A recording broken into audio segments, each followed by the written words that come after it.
What's going on, y'all? Welcome back. Trying to bring you some more fresh content here at Historically Athletic. CY the guy, Big J. We've got some interesting tidbits that are kind of coming out, kind of leaking out, if you will, in the context of what's going on in terms of the offseason, specifically with all the weirdness.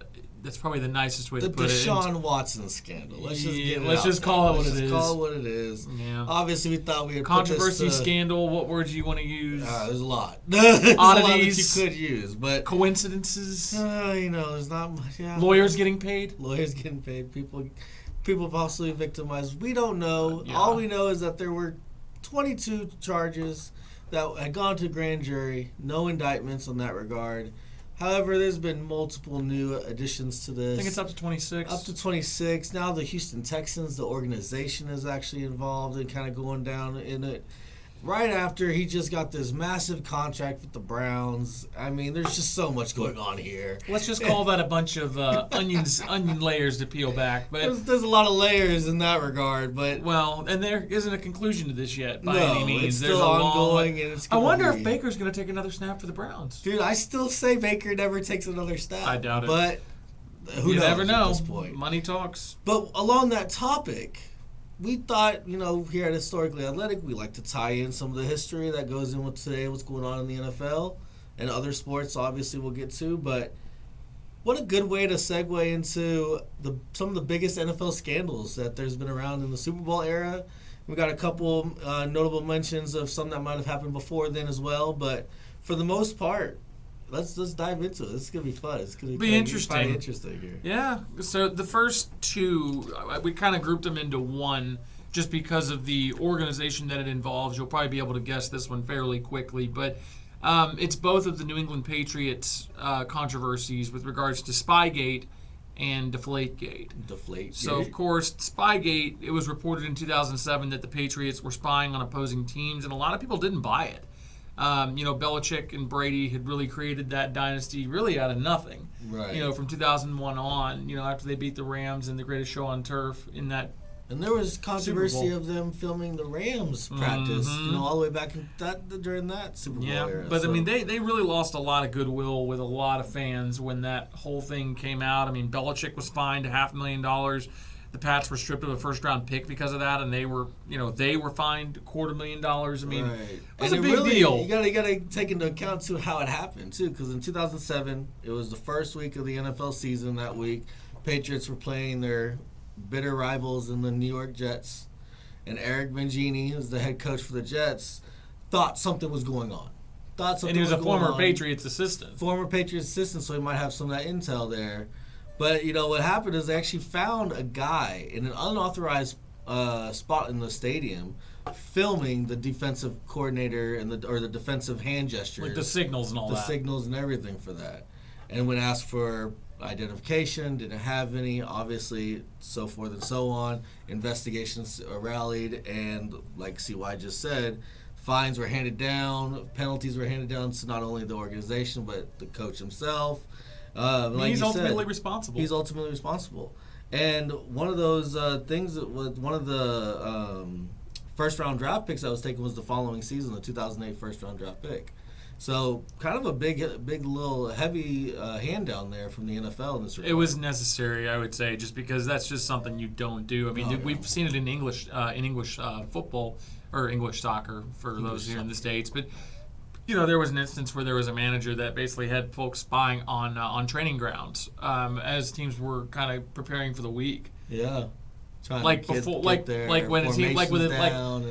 team's trying to prepare for a huge playoff semifinal. They're trying to get promoted up to the Premier League, and they were getting spied on. Yep. Or maybe it was during regular season. I can't remember. It was Leeds and Derby. I remember one way or another. We all know that if you ain't cheating, you ain't trying. Exactly. I suppose there's going to be some form of something going on. Mm-hmm. Obviously, the Houston Astros and baseball just had a big. Hey! Stop banging that trash can. All right, it's over. It's done. You know what? They lost to the. Was he wearing a wire? Who did they lose to? Who did they lose to last year? He's got the Braves on. They lost to the Braves. That was wonderful. Anyway, Braves have won 14 straight, so figured it would be appropriate to wear a polo for them. I have a hat too, if y'all are curious. It says Atlanta. but I wanted y'all to see Goldilocks and the 7 cowlicks this afternoon. The other Patriots thing, yeah, that wasn't my best It's okay. material. It's okay. We'll just move on from there. Kind of like that joke. It's a little deflated, like the deflate gate that we're about to get into. Another Patriots scandal. I mean, New England quarterback Tom Brady apparently knew that Patriots employees were deflating footballs before the 2014 AFC Championship game. And they won the Super Bowl that year against the Seahawks. This one's a little bit controversial, though, because science does have a lot of backing in regards to what Brady had said. What the defense of the Patriots in that regard. Science does have a little bit to back. However, Brady wasn't up front at first. I remember the reports. Deny. And then withholding his cell phone information, too. He wouldn't allow his cell phone to come out until multiple inquiries and things like that. And so, and then, even more reading up on this scandal, the pressure guidelines when they wrote down the pressures of these balls. Originally, it was 11 of 12 that were told to be wrong. Well, that had been defunct. Troy Vincent debunked. Troy Vincent was the head of the personal operations for the NFL.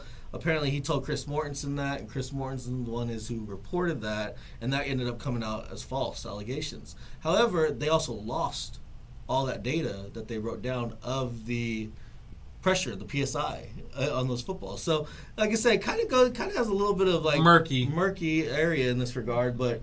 It was during the 2014 AFC Championship game is where these allegations came up. Some people wanted the Patriots kicked out of the Super Bowl because of that. Because it was a big deal. And I remember it was right after the game. It was in an interception that one of the linebackers for the Colts picked off Brady, and that's what started it. He was feeling the ball, and the ball felt a little flat, took it to the ref, and then obviously it kind of snowballed from there. I mean, either way it goes, the Patriots still end up winning the game, still went to the Super Bowl like we just mentioned. And that was the year they beat the Seahawks on the Malcolm Butler interception. So then Brady got suspended for 4 games, and the team was fined $1 million, and they lost 2 draft selections. It was the first and a 4th round draft pick that they lost in that 2016 draft. Honestly, I can kind of understand why the league came down hard because they had already had one scandal. Right. Now they have this second one. Now, I don't know how legitimate things were in that context. I have no idea what happened. I truly don't know where the truth was in that one. Exactly. I'm genuinely curious if that'll ever completely be clarified. Like if Roger Goodell ever does memoirs or something like that, if that'll ever be clear. Kind of something that he does later in life. I mean, who knows? I mean, it really did. You had the people that were on the team with the Patriots kind of denying everything, science this, science that. Brady had nothing to do with it. Why is Brady getting suspended?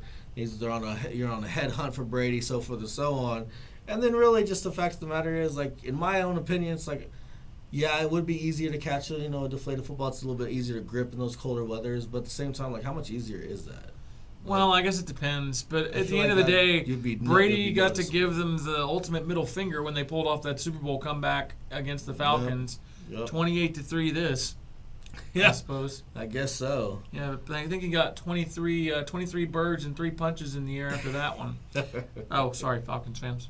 Falcons. Falcons. It's probably going to take him about 28 years and 3 days. 28 years, 3 months. Hey man, I liked the Falcons growing up. I still remember watching the Dirty Birds make the Super Bowl, and then Eugene Rock. We'll discuss that later. We'll get into that just a little bit. We'll get into that later. Let's talk another big gate issue in Bountygate, the Saints. Back in 2009 to 2011, that's a big deal because this kind of goes to headhunting, integrity of the game too, integrity of the players amongst safety. Players. Player safety. And I remember watching that year. I remember watching them go after Brett Favre in particular. When Brett was with the Vikings. And Kurt Warner with the Cardinals. Some of the hits were vicious. Oh, yeah. Very, very much so. So, let's get into it. Obviously, it was found that the New Orleans Saints, defensive players, some of the coaches, had a bounty system in which, if they went out. So, you're talking like Malcolm Jenkins, John Vilma, Tracy Porter, the Saints had a really good defense those years, but they were an attacking defense and they needed an edge to kind of match the offense's output. And it worked. Greg Williams, which was their defensive coordinator, kind of was labeled like the ringleader of this all.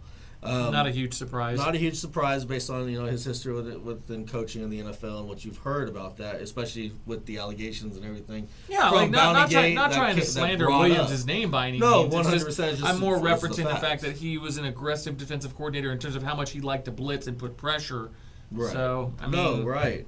And so, that's the thing is, he got, suspended indefinitely. I think he reinstated. I'm not entirely sure how much longer. I don't remember off the top of my head. But he definitely got reinstated, came back. And Sean Payton for a year. For a year was suspended because necessarily he wasn't directly involved, but as the head coach, it's your responsibility. Your responsibility.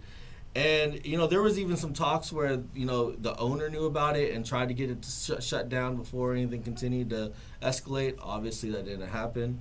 But, even several players were suspended. Most notably, Jonathan Vilma missed the entire 2012 season in suspension for it. Yeah, and the Saints lost 2 of their second-round draft picks, and Mickey Loomis, who's still their general manager to this day, he was suspended for 8 games, and the Saints were fined $500,000. $500,000. They didn't just get a slap on the wrist; they got a slap on the keister. They got handed down a lot. I don't know if it would necessarily be worth something like what college football did with SMU and the death penalty, but if you could get close enough, that's pretty close when it comes to NFL they got and everything like that. Now you lose your head coach for a year. Yeah, it was significant, but even still, it should be noted that the Saints. They had a decent little run with this system, but they're not the first team to do it. Absolutely not. I think it was kind of like the SMU example with the death penalty. They were the ones that got caught. They got caught. That's all it comes down to. And even they said 22 to 27 different players were participated in this during those 2 years. So some of the players that ended up getting fined or suspended, like we talked about, they weren't even on the Saints by the time that this bounty gate came out and everything like that. Right. But because they were at one point, they were complicit. They still got fined and came back and got what they got. Well, and then the next one, speaking of, Louisiana, this is something I didn't know much about until I started digging a little bit. And just to keep in mind, a lot of these assists in terms of research came from Money Inc.'s Garrett Parker and then ESPN's Kevin Seifert. Okay. So just to give you an idea of where some of the source material is coming from in terms of the research. But Eddie DeBartolo, the owner of the team of the 80s, the San Francisco 49ers. Yeah. In Louisiana, apparently, Mr. DeBartolo conspired with former Louisiana Governor Edwin Edwards to obtain a license for a riverboat casino.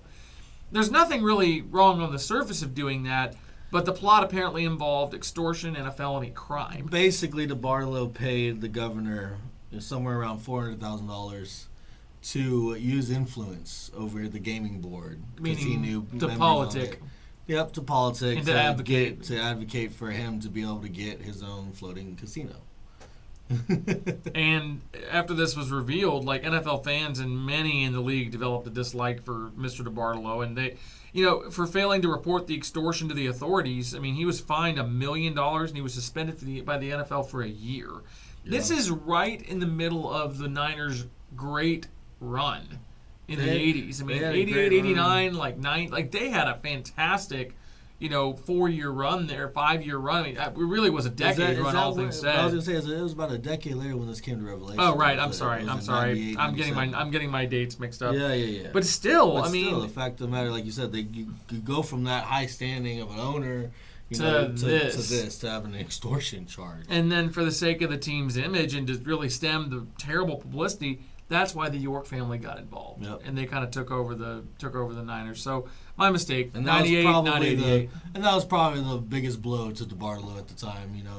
The money is probably one thing when you're a billionaire owner or whatever the case is. It's another when you lose your asset. It's another when you lose your asset, and especially for someone who was so vetted in his organization. And also, he had won 4 Super Bowls as an owner. He was very well respected. Right. And then for that to happen, it just not so great. Could have been handled better. But the next one, I still remember when this news broke. The Ray Rice domestic abuse scandal. Anyone in our age group or anything like that, we've seen this. The video. You know what happened, and it was bad.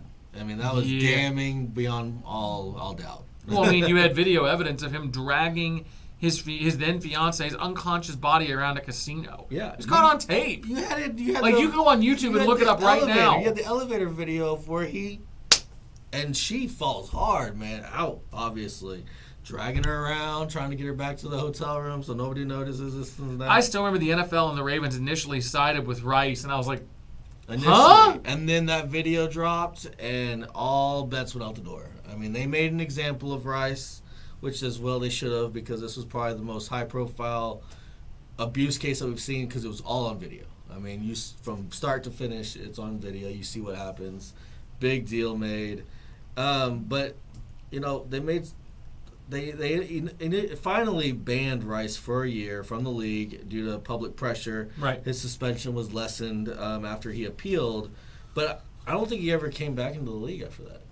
Like, I don't think he ever got a job. I remember, like, even the girlfriend herself, like, during the trial and everything that was going on, was still standing by Ray Rice, you know, standing by his side, you know, trying to make excuses for things, but the video evidence was enough to deter anyone from possibly ever bringing Ray Rice back into the league.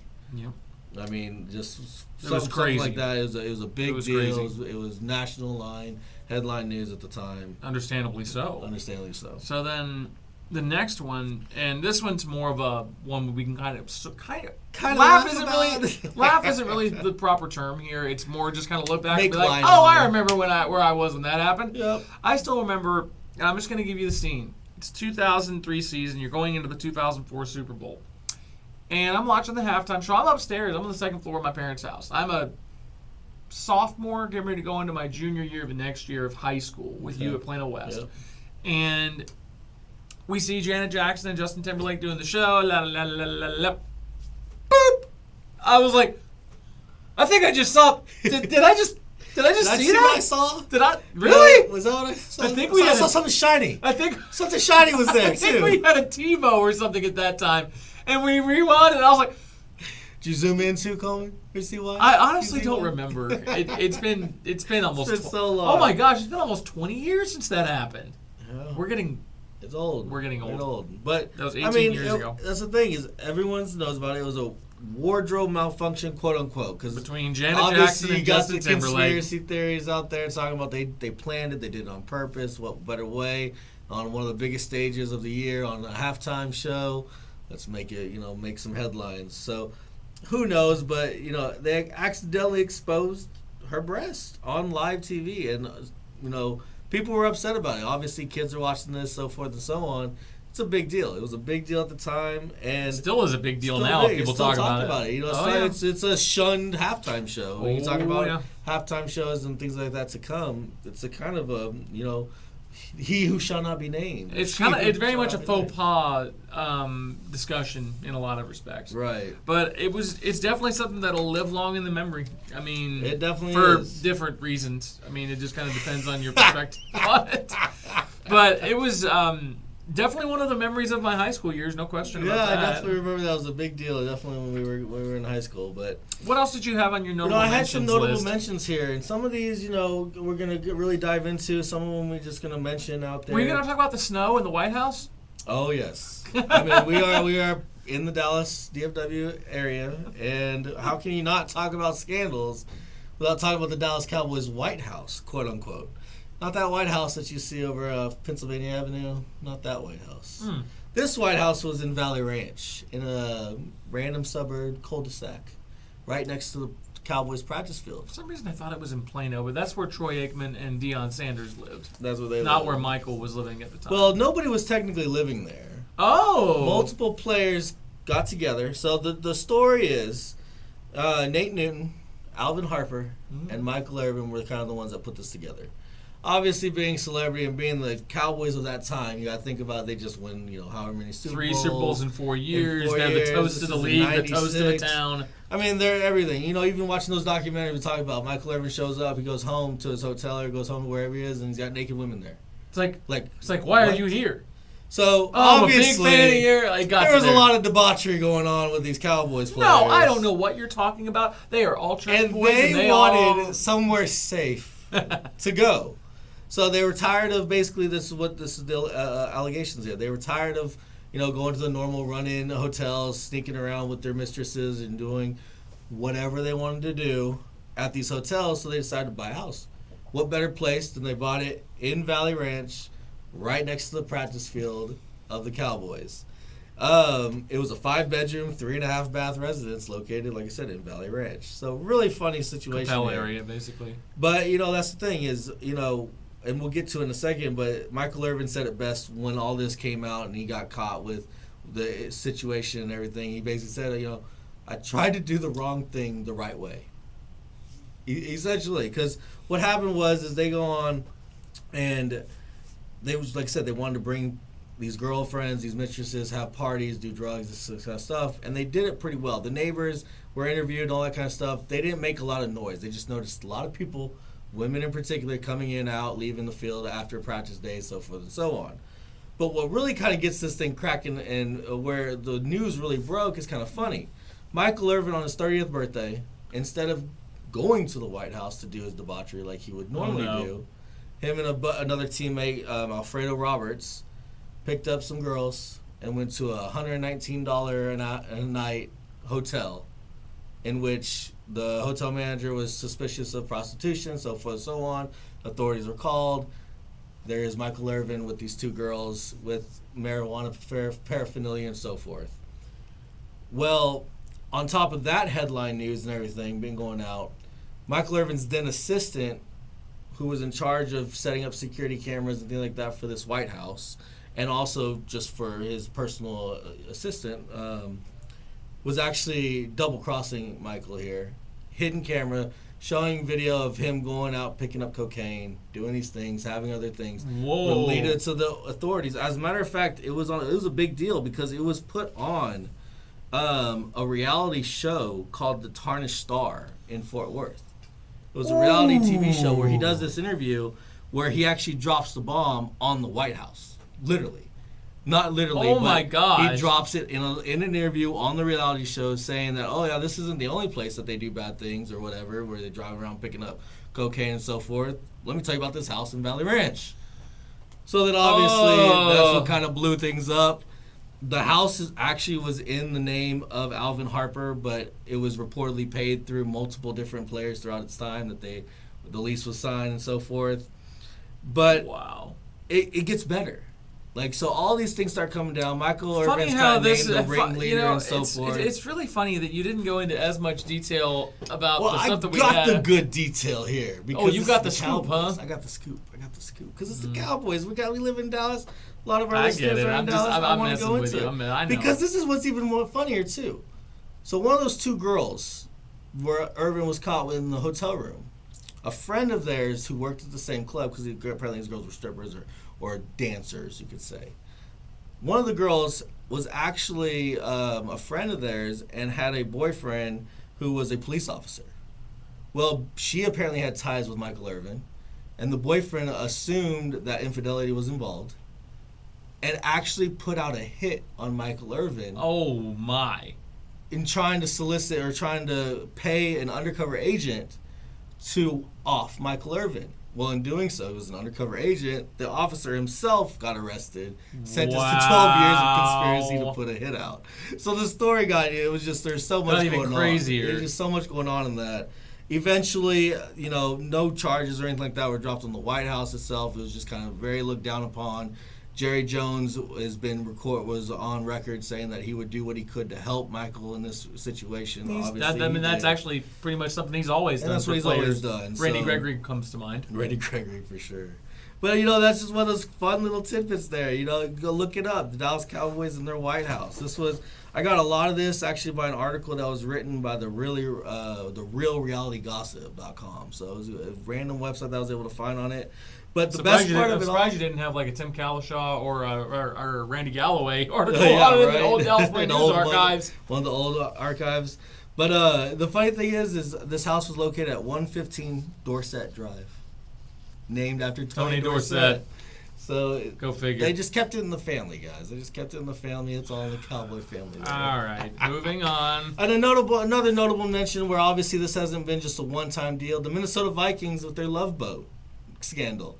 Same thing kind of happened. Two players bought two different houseboats, had the exact same things. He got busted. They all lost, all lost their relationships and everything. But then the whole Eugene stuff. Robinson thing that we were talking about with Atlanta. With Atlanta, that's a crazy story in itself. Where he basically solicited an undercover agent to perform oral sex. And that was the day night before the Super Bowl. In which you were playing. He was the starting safety. And he was a good player.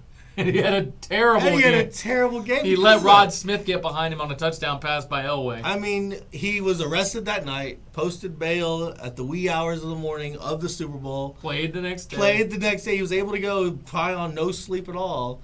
And there's replay on there. You can see it. I mean, wide open pass to Rod Smith, blown coverage by Eugene himself. Nuts. Just but crazy. Then, of course, the whole Michael Vick thing. I mean, that was a ginormous that was a big scandal. deal. Obviously, as a dog lover. And then the fact that he spent 23 months in jail for the came back in the league with the Eagles of all teams. Came back in the league, and now he's obviously an analyst for the NFL, or not for the NFL, but for either ESPN or NFL Fox. I can't remember. But one of those things, just kind of some crazy stuff there. Obviously, you had the LT, Lawrence Taylor, his diminishing of his legacy with the underage girl that he had relations with. You had the O.J. Simpson trial, which was a big deal back with in the him day. being a running back for the Bills for all those years, and being the Heisman Trophy running back at USC and all that. Big Ben's accusations of, was that in Georgia, sexual I think? escalations. There was one in Georgia, and there was one somewhere else. I can't remember. It was 2 different states. I still remember people calling him...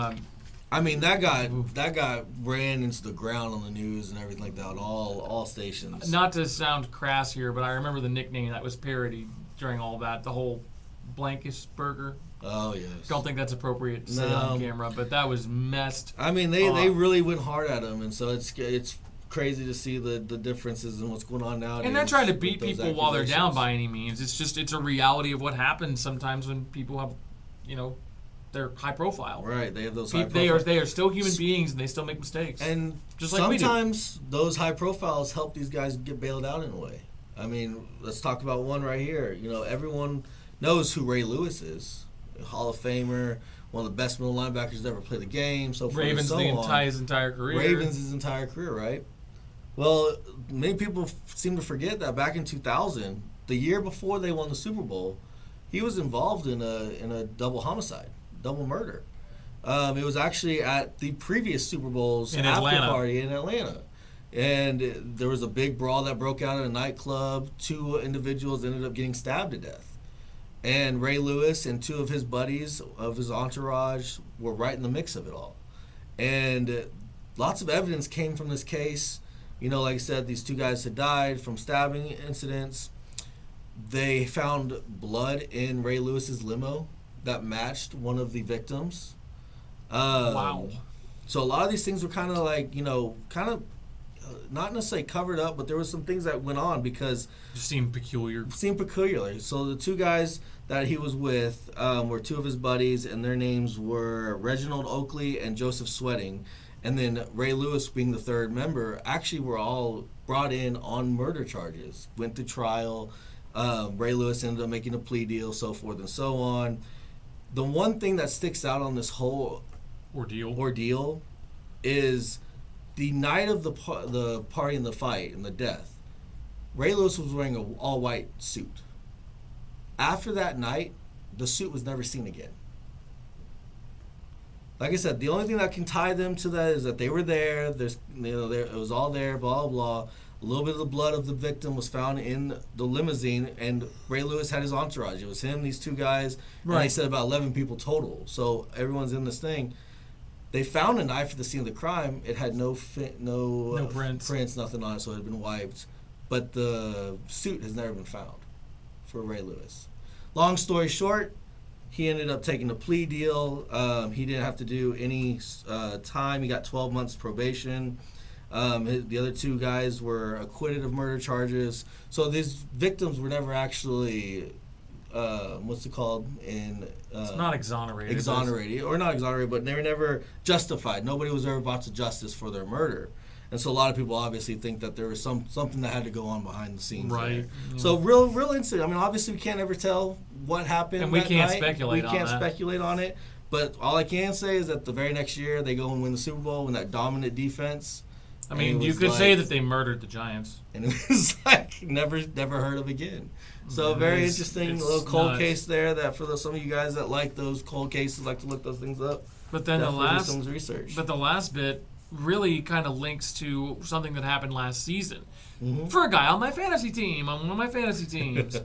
So Calvin Ridley, of course, recently was suspended indefinitely for betting on NFL games. And, it's kind of crazy because he wasn't even with the team at the time. This is when he had decided that he was going to take a break for his mental illness. Mental health break, take care of him. But being still under contract, so forth and so on, he made side bets using his mobile phone. Those apps that we all have. He bet a total of only $1,500 on games, a game that included the Falcons during the time. Well, because of that, he got suspended indefinitely, losing out on the 2022 season, losing out on his $11.116 million contract. Oh. So you bet $1,500 just to lose that. Bet, and then you lose over $11 million in your contract. Just nuts. Absolutely dumb. But the reason we bring this up is because he wasn't the first one to ever get caught doing something like this. Neither was Pete Rose. So you go back, actually, pre-Super Bowl era, 1963, then great running back for the Packers, Paul Hornung. Of Notre Dame fame. And Alex Karras. A DB for the Lions. D-lineman. Oh, yeah. D-lineman. Yep. Okay, very, very, very big names at that time. They actually got caught betting on NFL games at the time, too. And these bets were very minimal. Again, these bets seem to be like they're nothing, but it's just the fact that you're a player for the NFL, betting on NFL conflict teams. Conflict of interest. You got to keep the integrity of that situation as well right. within the game. Hornung's bets were literally made with friends for about $100 and $200, and he was suspended the rest of that year. Wow. Alex Karras made 6 bets of $50 to $100 with friends, and was suspended the year. I mean, absolutely crazy. So even back in the 60s, we still had some of these scandals that would go on and so forth. Yep. It is just, like I said, it is never ending. You can always go back and look to see what type of scandals, what kind of things that might have gone on. There's always something. Not going to be they're going to be the first, but there's never going to be a last. It'll always pop up one way or another. At the end of the day, human beings are human beings, and they're going to make mistakes. Yep. I would say out of all those, the worst one, truth be told, if I had to rank it, I don't even know. I actually don't even know if I want to. I don't know if there's a good moral gesture on ranking these. Yeah, because some of these are bad. Some of them are, kind of just like, not say to laugh at, but at the same time are kind of funny in regards to what some of these other ones are. I'm just gonna leave rankings out. The morality of them are all, pretty not bad. So wonderful. Not so wonderful. But we appreciate y'all listening. We hope you enjoyed this segment. The next one that we're gonna kind of break down is shifting over to the college landscape. Of course, name, image, and likeness is changing the collegiate game in so many ways. I mean, it's more or less legal now to pay players. SMU in the 80s would have agreed. Yeah. But we're going to be going over the top 10, and we're not ranking them specifically at the moment, but it'll be the top 10 non-conference games that we're really looking forward to next season. So tune in for that. We hope you enjoyed the content here with these with the notable NFL scandals, so to speak, to kind of dovetail off of what's going on in Cleveland / Houston / wherever the massage just to kind of make a little appointments bit of light happen. of this situation too. Absolutely, I'm looking forward to the season starting back up. Yeah. Looking forward to this kid being born with my wife and all that. 2 weeks, y'all. New daddy. Less than 2 weeks. New daddy. Could happen sooner than that. But anyways, guys, we hope that you liked it. Hope that you enjoy. Give us a like, give us a subscribe on YouTube. And, just comment, see if there's anything that you guys would like us to talk about historically, aspect-wise. We'd love to hear from you. We are going to get back into it. So, take care, guys. Appreciate y'all.